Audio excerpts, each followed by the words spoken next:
listen, we got one more day to the weekend. Do your girl a favor. Share this on my timeline in a group or messenger. And when it's over, click on one of those 9 links to go to my store, shop with the loves, order you a book, go to my Amazon author page, get you a book. Just a lot of material. Stop chasing the lie. If somebody has lied on you, if a situation has happened and now it's been flipped upside down, bent around, if your colleague on your job done went and spread an unnecessary lie about something you're doing, you just gotta stop chasing a lie. You gotta let people have it. When I first started working at this job years ago, I was so excited because I'm always wanting to be a good helpmeet to my spouse. So I started working on this job and I loved it. But what I noticed was the lady that was over, who initially told me about the position, she was like, even though she wasn't the manager, she was over everything. And she had a strong controlling spirit, right? And everybody in the office did exactly what she said, laughed when she said something, and just like always doting on her. And I'm like, I'm not that type of person. Well, I love people where they at and I get to know people, but on a job, you know, when you first go on the job, you're trying to make sure you see what the real is, right? So this is why you stop chasing the lie. Because I wasn't doing the bow down to this Jezebel spirit on this job, she began to make up lies about me. Now, background history is I've always struggled with people being over me. I used to, not no more. I used to struggle with supervisors. Good morning. But God had took me through an array of different things that by this time I knew when I went on this job how to act. I was young at the beginning, thinking that can't nobody tell me nothing, and I would go on them people job thinking that I'm running them people job. But I had done matured. So I knew how to conduct myself. And I knew for myself when I was in a season of correction. You know when God chastising you. You know. And I hadn't passed that test. So when she began to antagonize me on the job, I mean, it was so bad when I would pull up to the job, I'm not lying to you, I would just have to just sit in the car and get myself together to even go inside the job because it was that bad. I would have to start praying, calling on Blind Michael, releasing the blood boundary, like all kind of stuff, because it was just the most toxic atmosphere I had ever been around, right? So I'm doing all of that, going to work. She began to lie on me to the supervisor. Okay, so after like 6 different lies, I was like, you know what? I'm just going to go to work, do my job, eat my lunch, and go home. Then it had got cold. And I guess she was feeling nice for some odd reason. And she let me hold her heater. The heater, them little plug-in heaters, you know what I'm talking about? It had, sometimes when you plug them up, now I'm not going to lie to you, it do smell like tuna fish when you plug them up. So she gave me the heater. I plugged it up. All of a sudden, I kept knowing her getting up, going in and out the office. And she kept saying, you know what? And I ain't think nothing of it. Till after lunch, I come back in and everybody in a circle. We have an office meeting about body odor and how to do self-care. So at this point, I couldn't do nothing but laugh. I just couldn't even do nothing but laugh. And I didn't even, in the midst of the meeting, I didn't even try to tell her that nothing. I just went with whatever they were saying. Bishop taught us that a lie is like feathers blowing in the wind. There's no way that you can physically go pick all those feathers that's blowing in the wind, right? So at this point, I'm calling on Jehovah God. And I'm telling him, listen, you see that I'm not bothering these people. You see that they are intentionally, she is intentionally picking on me. She is bullying me in this workplace. She is making this environment so toxic that nobody wants to work in this environment. So I prayed. I cried. I would sit in my car. Like I said, every morning I got there, I just have to sit there to get myself together in order to go inside. So wrap things up. This is why you don't have to chase a lie. Her, another lady, and another lady all was bothering me. Do you know, over the summer, God created some type of situation where those three, not God created, some kind of situation was created where those three individuals got fired from the job. Listen, that's what I'm telling you. You don't have to chase a lie. You don't even have to try to go defend a lie. If you know you standing in your truth and you know what you did and you know God know what you did, he know the motives of your heart.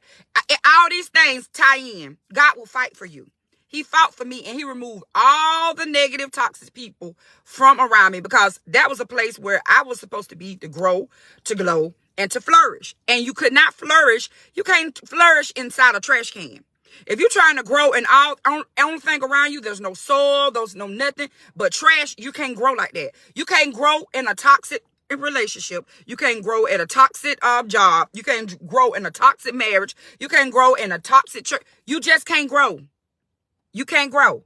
So I chose to just let them have it, and I prayed. Sometimes you got to know when somebody's lying on you and you have took the stand that you're not going to go back and forth with them.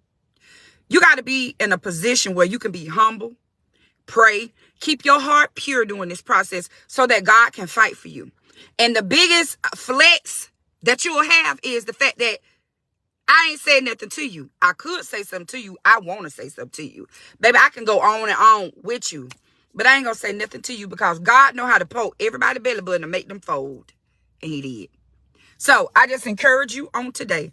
Do not try to chase down the lie. If somebody lying on you and you know your truth, stand in your truth. The way they say stand your ground and go before God. The children of Israel marched around Jericho looking crazy and foolish, not saying a word, but when God told them to shout, God will give you instructions when it's time for you to say something. But until he say something, you just march. Because there might be a situation where he ain't even going to allow you to say nothing. He going to get the glory from the situation. You see what I'm saying? Do you understand what I'm saying this morning? Do what God tell you to do according to your enemies. Read the scripture what he say about your enemies. You see what I'm saying? Quote the word back to him concerning your enemy. You ain't got to go to no witch doctor. You ain't got to do none of that. It's all in the Bible. So, with that being said, I hope y'all have a fantastic Thursday. And if you should need me, please reach out to me. I'm starting this new program for girls. And it is life coaching for girls. I'm not a licensed therapist. I'm a ST. I do therapy, but I do it underneath my director's license at the Heritage Foundation. But on the side, I will be mentoring young girls, not mentoring, doing life coach to help them get over things that happen to them. You just don't know this stuff that these children go through. And sometimes they need another ear to hear what they're saying. Not just the parents nagging at them, but they need another adult that can listen to them, give them good advice, show them strategic strategies to maneuver through their life. I wish to God when I was a little girl, it was somebody like that could help me, groom me to be an adult. Because adulting and it's hard out here trying to be in relationships. It's just a lot going on to be an adult. So I will be starting that. I'll have a flyer made up. And if you're in the surrounding counties and you have a teenage daughter that you know needs a listening ear, I will be contacting you. No, I won't be contacting you. You can reach out to me and I'll send you the information. It's very feasible. And we're going to make it happen. So, click one of the 9 links. Shop with your girl. And y'all have a fantastic day. And remember, please do not chase a lie. Remember, if you don't remember nothing else, lies. This is what Bishop said. She's 18. Okay. Lies are like feathers floating in the wind. Just throw up feathers and they just start going everywhere. There's no way in the world you could run and catch all them feathers that's flying up in the wind. There's no way you can get it. So some stuff you just got to let it be. Let it alone. Just let it be. Okay, they said your booty stank. That's what they were saying about me at the meeting. That they were saying that my papa was stinking. So we having a office meeting for me because I'm stank. Girl, I sat in that meeting, I was like, I ain't even finna say nothing to y'all. Because the first person who can smell their booty stink is theyself. Why in God's creation would I be sitting up here in this little area with a stinking booty, knowing that it will pollute the whole air, okay? But I didn't say nothing. I just got in my car. I wanted to cry because I was just so outdone. And I told God, I said, you're finna have to do something about this now. Enough is enough. Now, all them other times, I was showing out, and you know I was showing out bad. But this particular time, God, you see that I ain't doing none of these people. I'm just trying to do the job, and I want to do the job right. They wouldn't train me. They wouldn't show me nothing. I had to, this is why I became so good at the job, because I had to read the manuals, because she had done declared that nobody in the office could talk to me. They better not show me nothing, and I did everything by the books, because nobody wanted to help me, and she kept lying on me. But I never tried to run up in her face and I listen here, little girl. I let her have it. And I prayed to God every time I got out that car.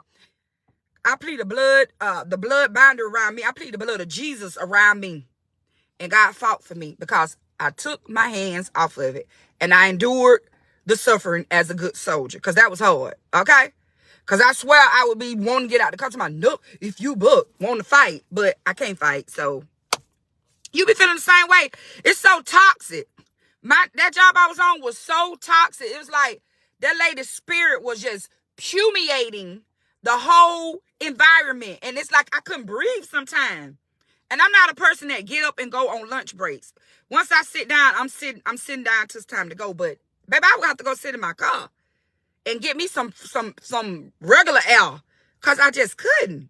But God handled that situation and fired all 3 of them at the end of the year. So you just do what's right. Don't matter what they're doing to you. You do what's right. I didn't even have to be a snitch. I kept telling God. I was snitching on them. I was telling God, I'm tired of them. You need to do something now, because they're doing a lot. A lot and too much. Okay? But again, as I begin to close, I will be putting out more information about the life coaching for girls. Listen. Little kids get hurt too. We be done did stuff to little kids that we don't realize we done did to little kids. And it'll show up when they get grown. It'll show up in their parenting. It'll show up on their jobs. It'll show up. So let's deal with it now. So I've been doing this since 2012, working with youth, but I would not be providing therapy at all. This is part of Intellectual Designs by LaShonda Love, another branch underneath the umbrella. So I will be giving you guys more information. Happy Thursday, Angela. And y'all have a fantastic day. And don't forget to click on the 9 links. And listen, you know I'm going to say something about the links. So don't be getting on here trying to get aggravated with me talking about them links. Because I'm going to talk about them links now. Choose. Don't chase a lie. Don't chase a lie. Y'all have a magnificent